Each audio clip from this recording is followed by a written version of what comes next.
제 드라마 나의 황실의 적, 차세계를 암살한 사람은 바로 그의 사촌 최문도입니다. 첫 만남에서 신설이는 즉시 알아차렸습니다. 차세계의 사촌이 바로 자신의 다른 세계, 조선시대에서의 폐하라는 것을. 그녀는 조선에서 최문도를 위해 온 마음과 믿음, 그리고 모든 감정을 바쳤습니다. 그러나 그는 명예와 권력을 위해, 그리고 그녀의 뛰어난 재능이 자신의 앞길을 방해할까 두려워 그녀를 제거하기로 결정했습니다. 그는 잔혹하고도 치밀한 계획으로 그녀에게 누명을 씌웠을 뿐만 아니라 음란하고 악독하다는 죄까지 덮어씌웠고 결국 그녀에게 독주를 강요했습니다. 수천 년 동안 사람들의 저주를 받으며 살아야 했습니다. 다시 한번 살아나게 되었지만 더 이상 조선의 황후도 아니고 최문도 역시 더 이상 폐하가 아니었으며 그는 과거 자신이 저지른 악행을 기억하지 못했지만 신설이는 언제나 그를 의심과 경계의 눈빛으로 바라보았습니다. 그녀는 수천 번의 환생을 겪는다 해도 그의 마음과 악독함은 결코 변하지 않을 것이라고 믿었습니다.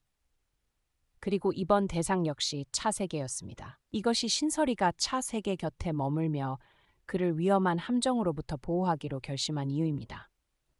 그녀가 우려한 대로 할아버지가 차세계에게 모든 재산을 물려주겠다고 하자 최문도는 가만히 있지 못했고 차세계를 상대로 술수를 쓰기 시작했습니다.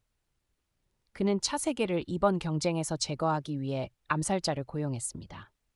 그러나 설이의 등장이 그의 계획을 막을 수 있을까요?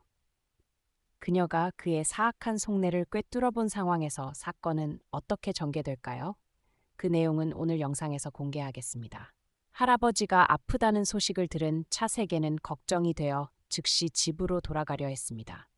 설이는 뭔가 이상한 느낌이 들어 함께 가자고 제안했습니다.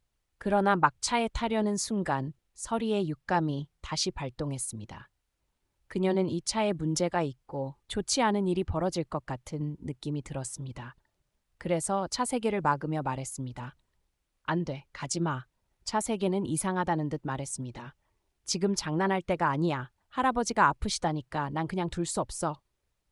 설이는 그를 똑바로 바라보며 말했습니다. 알아요. 할아버지가 당신에게 얼마나 중요한지. 하지만 제 말을 들어주세요. 지난번에도 당신이 차에 타려 할 때 제가 막았던 거 기억하시죠? 이번도 마찬가지예요. 누군가 이 차에 손을 썼어요. 차세계는 웃으며 말했습니다. 말도 안 돼.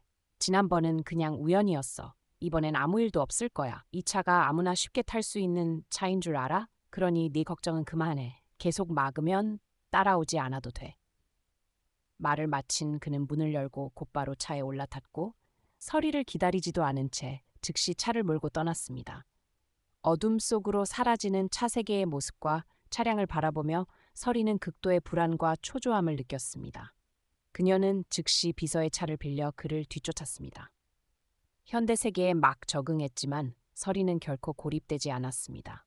빠르게 적응하기 위해 끊임없이 배우고 훈련했기 때문에 차 3개의 지도를 받은 지 며칠 만에 스스로 운전할 수 있게 되었습니다. 하지만 아직 혼자 운전한 적은 없었습니다. 차 3개가 위험에 처했음을 느낀 설이는 망설임 없이 차에 올라 그를 추격했습니다. 차 3개는 백미러로 자신을 뒤쫓는 설이를 보고 비웃으며 말했습니다.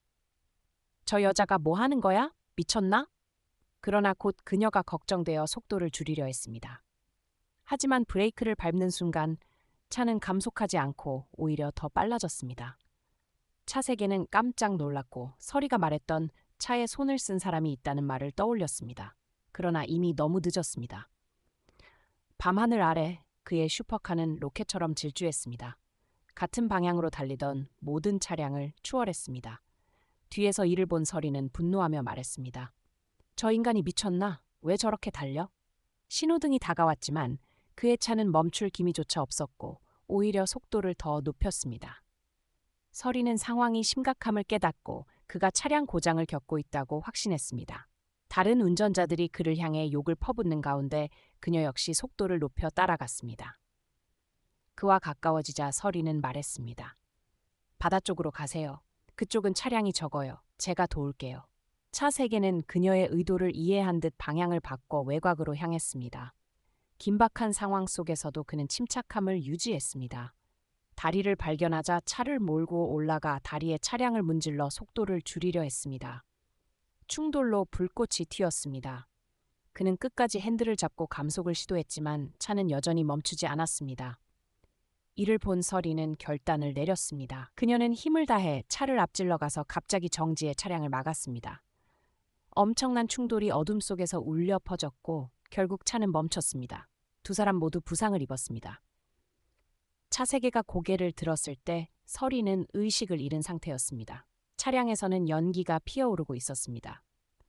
그는 지체하지 않고 고통을 참고 서리를 안고 차량 밖으로 탈출했습니다. 조금 떨어진 순간 차는 불길에 휩싸였습니다. 그는 자신의 몸으로 서리를 보호했고 그 과정에서 부상을 입었습니다. 그 끔찍한 소리에 서리가 깨어났고 그가 의식을 잃은 것을 보고 두려움에 소리쳤습니다. 두 사람은 병원으로 이송되었습니다. 서리는 눈을 뜨자마자 차세계를 불렀습니다. 그녀는 악몽을 꿨고 그가 자신의 품에서 쓰러지는 장면을 보았습니다. 그러나 눈을 떠보니 그는 곁에 앉아 있었습니다.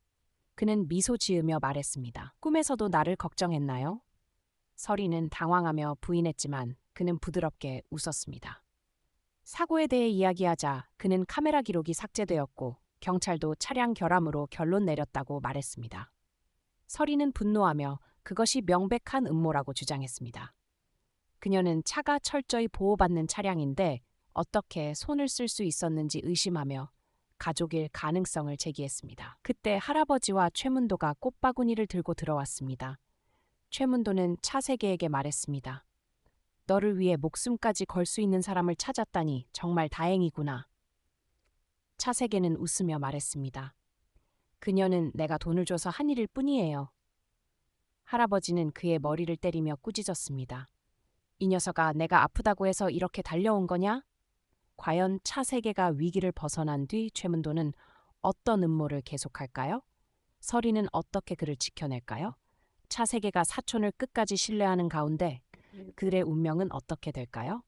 다음 영상에서 공개하겠습니다. 안녕히 계십시오. 다음에 다시 뵙겠습니다.